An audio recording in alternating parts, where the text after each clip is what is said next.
Suatu pagi di kota Jinjiang, Cina, seorang pria pengantin baru ditemukan meninggal di depan gedung flat tempat tinggalnya. Dalam investigasi, detektif menemukan info bahwa istri pria itu memiliki hubungan gelap dengan pihak ketiga. Namun anehnya, selingkuhan ini adalah alasan mengapa pasangan tersebut menikah, sekaligus menjadi alasan di balik kematian pria malang itu.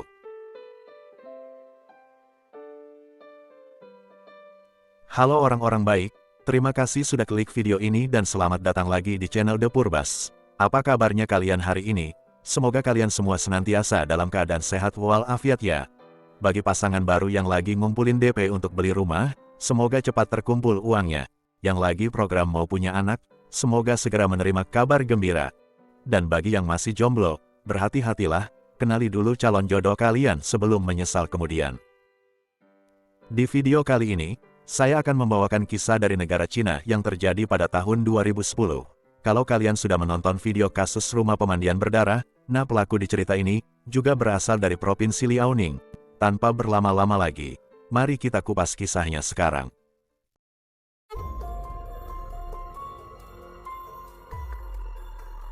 Pagi hari di tanggal 17 Maret tahun 2010, seorang petugas kebersihan sedang melakukan tugasnya di sebuah kompleks hunian yang berada di kota Jinjiang, Provinsi Fujian, Cina. Tiba-tiba matanya membelalak ketika melihat sesosok tubuh pria tergeletak di jalan. Kondisi pria itu sangat mengenaskan, terbaring menghadap tanah di atas genangan darahnya sendiri. Si petugas kebersihan ini langsung menghubungi pihak berwajib. Beberapa menit kemudian, polisi pun datang ke TKP, di mana mereka menemukan seorang pria tertelungkup dengan darah yang menggenang di sekitar kepalanya. Bagian belakang kepalanya nyaris tidak berbentuk lagi. Wajahnya pun sudah tidak bisa dikenali. Dari bahu hingga ke pinggang, nyaris tidak ada lagi tulang yang utuh. Siapapun orang yang melakukan pembunuhan ini, sepertinya memiliki dendam kesumat yang sangat dalam, sampai-sampai mampu melakukan perbuatan yang sangat kejam dan brutal seperti ini. Pada tubuh korban, polisi menemukan sebuah dompet yang berisi beberapa lembar uang ratusan yuan. Polisi menarik kesimpulan awal bahwa kasus pembunuhan ini tidak bermotif perampokan. Selanjutnya, di dompet itu, juga ditemukan kartu identitas korban, dengan nama Zhu Peng. Zhu Peng adalah pria berusia 25 tahun dan terkonfirmasi memang penghuni bangunan flat tersebut. Dia baru menikah dan pindah bersama istrinya ke pemukiman itu sekitar 6 bulan yang lalu. Jasad Zhu Peng langsung dievakuasi ke rumah sakit sementara polisi mendatangi unit tempat tinggal korban bersama istrinya yang bernama Liu Boliang. Namun wanita itu sepertinya tidak ada di rumah. Seorang tetangga memberi keterangan bahwa tadi malam sekitar jam 3 dini hari, dia terbangun dari tidur karena mendengar suara gaduh. Namun setelah didengar lebih seksama suara itu tidak terdengar lagi. Jadi dia berpikir mungkin dia hanya bermimpi. Hasil pemeriksaan forensik nantinya juga menyatakan bahwa korban diperkirakan sudah meninggal sekitar 3 hingga 4 jam sebelum dia ditemukan, artinya, Zhu Peng memang diserang sekitar jam 3 dini hari. Tak lama kemudian, seorang wanita turun dari mobil dan menghampiri polisi. Dia adalah Liu Boliang, istri korban. Boliang memberikan penjelasan bahwa dia baru pulang dari rumah sakit. Menurut wanita 24 tahun itu, tadi malam sekitar jam 2 dini hari, dia mengalami sakit perut yang luar biasa, jadi dia meminta suaminya untuk mengantarnya ke rumah sakit. Namun Zhu Peng malas untuk bangun dan berkata, nanti pagi saja ke rumah sakitnya. Karena kesal, Boliang akhirnya pergi sendiri ke rumah sakit. Boliang mengaku setelah itu dia tidak tahu apa yang terjadi. Mungkin suaminya merasa bersalah dan bermaksud menyusulnya ke rumah sakit, makanya dia bawa uang tunai yang cukup banyak. Polisi lalu bertanya, apakah mereka bertengkar sebelumnya? Yang dijawab oleh Boliang, tadi malam dia memang marah kepada Zhu Peng, tapi mereka tidak bertengkar karena dia langsung buru-buru keluar dan pergi ke rumah sakit. Liu Boliang sangat lancar menjawab satu persatu pertanyaan yang diajukan polisi, dan semua jawabannya bisa dibilang cukup masuk akal. Namun ada satu hal yang mengganggu benak polisi, mengapa Boliang terlihat sangat tenang di situasi seperti ini. Dari TKP mereka pergi ke rumah sakit tempat jasad Zhu Peng dievakuasi. Lagi-lagi di sini Boliang terlihat sangat tenang, nyaris tanpa ekspresi ketika melihat jasad suaminya di kamar mayat. Sebagai pengantin yang baru menikah selama 6 bulan, Boliang sama sekali tidak sedih, menangis, apalagi terguncang. Polisi kemudian melakukan cross-check ke rumah sakit yang disebutkan oleh Boliang sebelumnya. Pihak rumah sakit tersebut menerangkan bahwa tadi malam, mereka tidak menerima pasien yang bernama Liu Boliang. Kebohongan pertama wanita ini terbongkar. Sementara itu di lain tempat, polisi berhasil mendapatkan rekaman CCTV pintu keluar gedung tempat tinggal Zupeng dan Boliang. Hasilnya mengungkap kebohongan lain dari wanita itu. Boliang terekam keluar dari kawasan itu pada jam 3 dini hari, bukan pada jam 2 seperti keterangannya tadi. Seorang petugas keamanan memberi keterangan bahwa Boliang saat itu tidak sendirian di dalam mobil, melainkan berdua bersama seorang pria berambut cepak. Keterangan Boliang terbukti tidak sinkron. Polisi kemudian menangkap wanita itu dan membawanya ke ruang interogasi. Tak butuh waktu lama, Liu Boliang langsung membuat pengakuan bahwa dia memang terlibat dalam pembunuhan suaminya, tapi dia mengaku bahwa bukan dia yang membunuh Zupeng, melainkan kekasihnya yang bernama Hou Xiu. Menurut Boliang, dia dan Hou Xiu sudah menjalin hubungan selama 5 tahun terakhir. Boliang mengklaim bahwa hubungan mereka bukanlah suatu perselingkuhan, justru Zupenglah yang masuk di tengah-tengah hubungan mereka. Selanjutnya, Boliang menjelaskan semua duduk persoalan, dari awal dia bertemu dengan Hou Xiu, hingga berakhir dengan aksi pembunuhan terhadap Zupeng.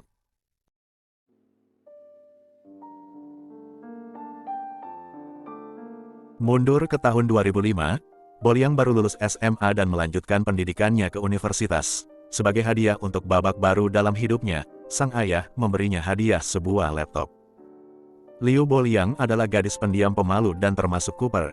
Alih-alih keluyuran dan bersenang-senang dengan teman-teman kuliahnya, Boliang lebih suka menghabiskan waktu berjam-jam di depan laptop, menulis blog atau ngobrol dengan teman dunia maya yang dia kenal melalui media sosial. Suatu hari, seorang pemuda dengan nama pengguna September mengajaknya kenalan. Boliang menerima permintaan pertemanan dari September dan menganggapnya tak lebih hanya sebagai salah satu teman dari dunia maya. Namun dari hari ke hari, mereka semakin sering berkomunikasi, tak hanya via chat, tapi berlanjut ke pesan teks dan panggilan telepon. Entah mengapa Boliang sangat nyaman dengan si September ini, yang kemudian mengaku bahwa namanya adalah Hou Xiu. Hou Xiu mengaku bahwa umurnya 25 tahun. Berasal dari kota Dalian Provinsi Liaoning, sudah lulus kuliah dan bekerja di perusahaan pelayaran. Poin pertama, Hou Xiu sudah bekerja dan cukup mapan, satu nilai plus di mata Boliang, tapi bukan hal itu yang membuat Boliang nyaman terhadap Hou Xiu. Pria ini sangat sopan dan penuh perhatian, setiap kali mereka ngobrol via chat maupun telepon-teleponan, Hou Xiu selalu memperhatikan tiap detail dalam percakapan mereka.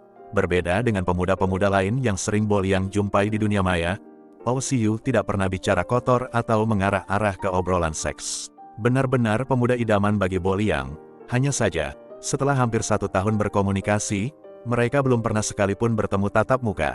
Jadi Boliang akhirnya menyimpulkan, Hou Xiu adalah pria sempurna yang hanya bisa dia miliki di dalam dunia hayalan saja. Perlahan-lahan, Boliang pun mulai mengambil jarak.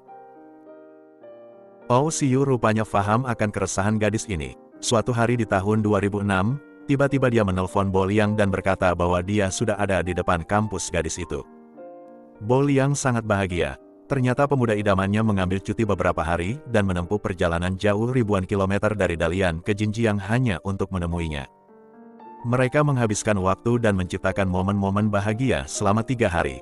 Dan selama 3 hari itu juga, rasa kagum dan rasa sayang Boliang tumbuh semakin besar terhadap Hou Xiu. Perasaan gadis itu tentunya berbalas positif dari pihak Hou Xiu. Singkat cerita, mereka pun sepakat untuk menjalin hubungan, walaupun untuk sementara, cinta mereka terpaut jarak ribuan kilometer. Hari ke hari, bulan ke bulan, dan pada tahun-tahun berikutnya, mereka secara rutin bertemu. Setiap kali ada libur panjang atau hari kejepit nasional, Hou Xiu akan datang ke Jinjiang untuk bertemu kekasihnya. Bahkan mereka sering pergi liburan berdua, mendatangi tempat-tempat wisata di dalam maupun keluar kota. Setiap kali mereka berlibur, Hou Xiu dan Boliang menginap di hotel, tidur di kamar dan di ranjang yang sama. Namun ajaibnya, walaupun Boliang sudah pasrah-pasrah saja, tak sekalipun Hou Xiu menyentuh dan mengajaknya berhubungan badan. Menurut pemuda itu, dia sangat menjunjung tinggi nilai keperawanan di malam pertama. Alhasil, makin kecintaanlah si Boliang ini kepada Hou Xiu. Lompat ke tahun 2009, Liu Boliang sudah menyelesaikan studi S1 dan usianya sudah mendekati angka 24. Orang tuanya yang sangat tradisional, mendesak Boliang agar segera menikah dan jangan sampai jadi perawan tua. Entah mengapa, Boliang tidak pernah mengenalkan atau memberitahu orang tuanya tentang keberadaan Oh Siyu yang hampir 4 tahun dia kenal. Yang pasti, Boliang menyampaikan desakan pernikahan itu kepada kekasihnya. Mereka sudah sama-sama lulus kuliah. Boliang berumur 24 tahun dan Oh Siyu 29 tahun, sudah cukup umur, kenal dan pacaran selama 4 tahun, maka sudah sewajarnya kalau Boliang menanyakan kelanjutan atau masa depan dari hubungan mereka. Alih-alih menerima proposal atau lamaran pernikahan, Boliang malah menerima pesan teks dari Oh Siyu, yang berkata bahwa dia ingin mengakhiri hubungan mereka. Oh Siyu berkata bahwa ada masalah di tubuhnya, dan Boliang selamanya tidak akan menjadi seorang ibu kalau mereka menikah. Boliang berasumsi mungkin kekasihnya mengidap penyakit tertentu, mungkin dia mandul atau bermasalah dengan kesuburan, atau kemungkinan terburuknya, otongnya Oh Siyu gak balik lagi setelah ditampol. Boliang buru-buru ngetok meja komat kamit amit-amit. Tapi apapun itu masalahnya, Boliang membalas bahwa dia tidak keberatan dan mau menerima Oh Siyu apa adanya. Tidak masalah kalaupun mereka tidak punya keturunan, mereka bisa adopsi anak nantinya, atau ya sudah berdua saja sampai tua tidak apa-apa, asalkan mereka menikah dan bersama selamanya. Oh Siyu menjawab lagi bahwa dia sudah membuat keputusan, hubungan mereka berakhir sampai di sini saja. Pupus sudah harapan Boliang untuk hidup bahagia bersama cinta pertamanya. Selama 6 bulan berikutnya, Boliang bekerja di sebuah perusahaan kecil, sambil mencoba untuk melupakan Oh Siyu. Di waktu yang sama, orang tua Boliang semakin gencar mendesaknya untuk segera menikah. Boliang menyerahkan masalah jodoh dan pernikahan ini kepada orang tuanya. Di hatinya cuma ada satu nama. Kalau dia tidak bisa menikah dengan Oh Siyu, siapapun pria yang dipilih orang tuanya tidak masalah. Boliang cuma minta satu hal, asal jangan nikahkan dia sama Kiwil, istri Bang Kiwil sudah banyak. Singkat cerita, melalui proses pencomblangan, Boliang dijodohkan dengan seorang pemuda yang bernama Zhu Peng. Pria ini sudah bekerja dan 1 tahun lebih tua. Karakternya juga baik. Orang tua Boliang menyukai Zhu Peng. Begitupun sebaliknya, orang tua Zhu Peng langsung menerima Boliang untuk menjadi menantu mereka. Pada bulan September tahun 2009, Zhu Peng dan Liu Boliang melangsungkan pernikahan.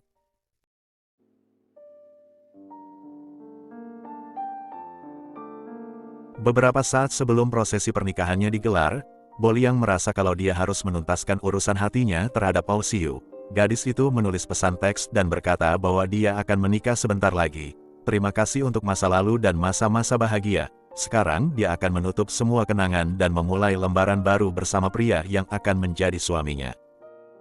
Namun mengejutkan, tahu-tahu Oh Siyu membalas, begitu mudah kau melupakan semua yang kita lewati bersama.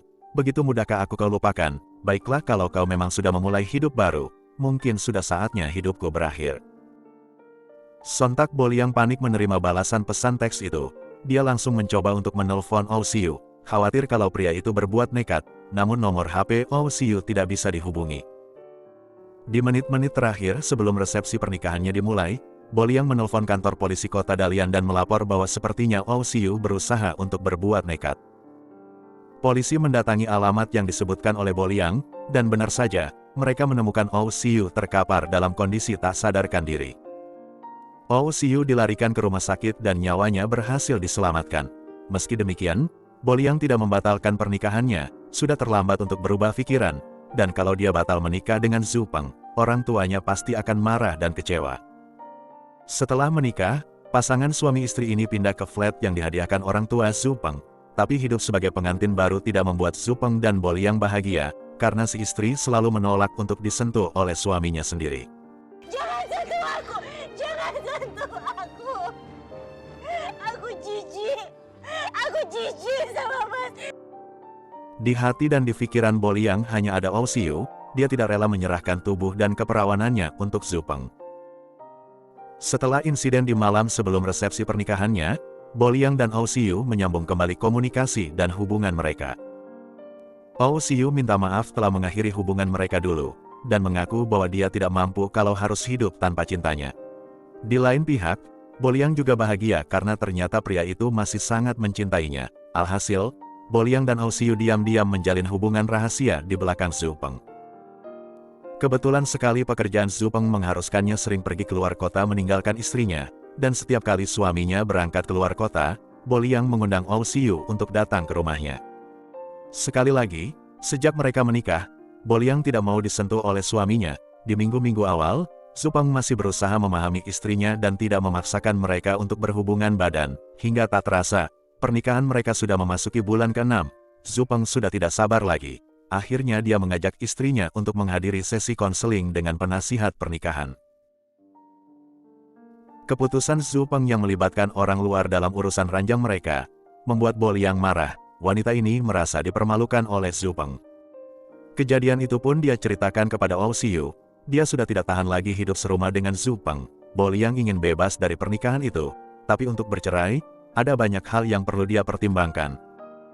Di titik ini, Ouxiu sudah setuju untuk menikah dengan Boliang, namun mengingat pernikahannya yang baru seumur jagung, Boliang tidak bisa membayangkan kemarahan orang tuanya kalau dia tiba-tiba bercerai.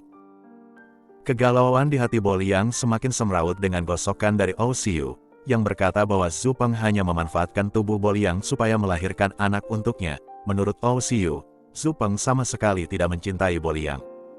Benar-benar repot hidup Boliang ini. Dia punya suami dan sudah menikah selama 6 bulan. Di waktu yang sama, dia juga ada kekasih yang sudah dia kenal sejak 5 tahun yang lalu.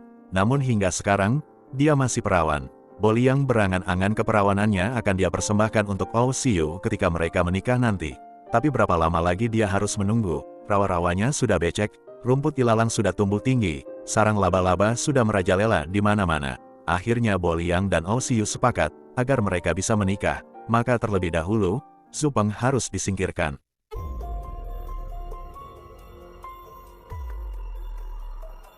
Sore hari di tanggal 16 Maret tahun 2010, Boliang menjemput Ouxiu di stasiun kereta api dengan mobil rental yang sudah dia siapkan sebelumnya. Mereka menyiapkan senjata yang akan digunakan, dan membahas detail rencana untuk menghabisi nyawa Zupeng. Sekitar jam 9 malam, Boliang dan Ouxiu tiba di parkiran kawasan tempat tinggal Boliang dan Zupeng. Boliang selanjutnya naik ke flatnya dan bersikap biasa saja, sementara Ouxiu menunggu di dalam mobil dengan tenang. Dini hari menjelang jam 3 di tanggal 17 Maret tahun 2010, Boliang berkata pada suaminya bahwa perutnya sangat sakit dan minta dibelikan obat. Zupeng segera mengambil dompetnya berniat untuk pergi ke apotek membeli obat. Ketika dia berjalan di parkiran, Zupeng tidak sadar kalau ada seseorang yang mengikutinya dari belakang. Tanpa perlawanan sedikit pun, Zupeng menerima pukulan demi pukulan tongkat besi yang dilayangkan oleh orang di belakangnya. Ouxiu terus memukuli Zupeng entah berapa puluh kali, sampai dia yakin bahwa Zupeng sudah tak bernafas lagi. Ouxiu menelpon Boliang untuk segera turun. Pasangan jahanam ini kemudian masuk ke mobil dan meninggalkan tubuh Zupeng terkapar penuh genangan darah di parkiran. Zupeng sudah berhasil disingkirkan.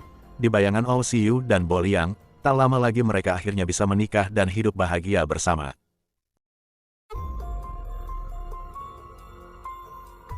Kembali ke ruang interogasi, Boliang menjelaskan bahwa setelah mereka membunuh Zupeng, dia mengantar kekasihnya itu ke stasiun kereta api. Saat ini, Ouxiu sudah dalam perjalanan menuju kota Dalian. Polisi kota Jinjiang berkoordinasi dengan polisi kota Dalian. Ketika kereta api itu berhenti di sebuah stasiun, polisi langsung melakukan penggeledahan. Berdasarkan foto dan ciri-ciri fisik yang diberikan Boliang, polisi akhirnya menemukan seorang pria dengan potongan rambut cepak, dengan tato lumba-lumba kecil di jari manis sebelah kiri, dan sebuah cincin di jari telunjuk. Ouxiu sadar bahwa para polisi sedang mencarinya. Sebelum mereka menangkapnya, Ouxiu langsung berkata, "Jangan sentuh aku seorang perempuan."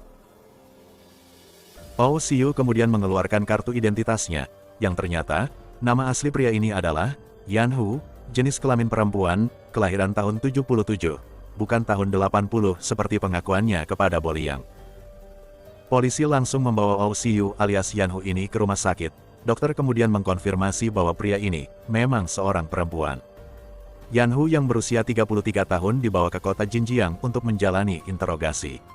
Sementara itu, polisi memberitahu hasil penangkapan dan temuan mereka kepada Boliang, bahwa pria yang selama 5 tahun dia kenal dengan nama Ouxiu, sejatinya seorang perempuan bernama Yan Hu.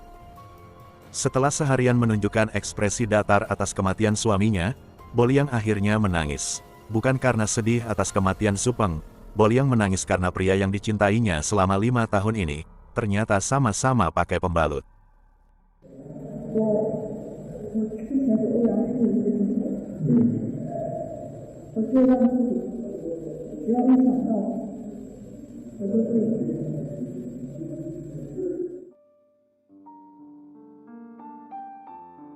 Liu Boliang kini mengaku menyesal dan merasa bersalah atas perbuatannya terhadap Zhu Peng. Dia juga mengaku jijik kalau ingat lagi apa-apa saja yang sudah dia lakukan bersama Ou Siyu selama 5 tahun ini. Sementara itu di lain kesempatan, ketika wartawan bertanya mengapa dia tidak memberitahu Boliang mengenai identitas aslinya, Ou Siyu alias Yan Hu dengan santai menjawab, salah sendiri dia tidak bertanya, kami sudah menjalin hubungan selama 5 tahun, saya pikir dia sudah tahu kalau saya seorang perempuan. Yan Hu lahir pada tahun 77 dan menjadi bungsu dari 4 bersaudari. Orang tuanya sangat menginginkan seorang putra. Tapi setelah Yan Hu lahir, dokter berkata bahwa ibu Yan Hu sudah tidak boleh hamil lagi. Terlalu berbahaya bagi sang ibu dan bayi yang dikandungnya nanti. Alhasil sejak kecil Yan Hu diperlakukan selayaknya anak laki-laki oleh orang tuanya. Hingga dia tumbuh remaja, Yan Hu malah nyaman dan lupa kodratnya yang sejati. Yan Hu berpenampilan dan bergaul dengan sesama remaja laki-laki lainnya. Dan layaknya remaja yang memasuki masa pubertas, Yan Hu mulai tertarik dengan remaja perempuan. Sejak remaja sampai dewasa, Yan Hu selalu tertarik dengan tipe-tipe gadis seperti Boliang yang lugu, pendiam, dan feminim. Pada bulan Oktober tahun 2010, Pengadilan Menengah Fujian menggelar sidang kasus pembunuhan Zhu Peng. Sungguh aneh sekaligus lucu. 2 orang yang sudah 5 tahun menjalin hubungan, bersumpah setia untuk saling mencintai selamanya. Di hadapan hakim, mereka saling menuding satu sama lain dan saling melempar kesalahan terkait siapa yang lebih bersalah dalam kematian Zhu Peng. Secinta-cintanya mereka satu sama lain, mereka ternyata lebih cinta diri sendiri dan berusaha untuk bisa lolos dari hukuman mati. Tiba-tiba saya ingat kasus Guo Shuang dan Wang Zijian, di mana pasangan kekasih itu saling mengaku bersalah dan memohon kepada hakim supaya kekasih mereka dibebaskan. Kalau kalian belum nonton, linknya saya kasih di kolom deskripsi. Kembali ke sidang kasus pembunuhan Zhu Peng, Hakim Pengadilan Menengah Fujian akhirnya menjatuhkan vonis hukuman mati bagi keduanya.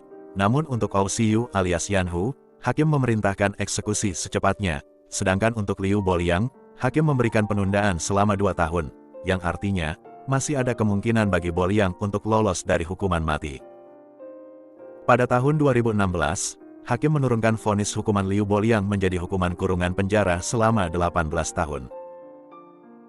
Itulah tadi kisah nyata kasus kriminal kita hari ini. Coba sampaikan pendapat kalian mengenai kasus ini di kolom komentar. Apakah kalian setuju kalau hukuman Liu Boliang hanya 18 tahun penjara? Saya pribadi sih tidak setuju ya, karena kalau mau dibilang, sumber masalah dan motif pembunuhan Zhu Peng sejatinya berawal dari Liu Boliang. Andai dia tidak melanjutkan hubungan dengan Ou Siyu alias Yan Hu, maka tidak perlu ada plot untuk membunuh Zhu Peng suaminya. Tapi itu menurut saya, kalau menurut kalian bagaimana? Terima kasih sudah menonton video ini hingga selesai. Jaga kesehatan selalu, dan sampai jumpa lagi di kisah nyata kasus kriminal berikutnya dari channel The Purbas.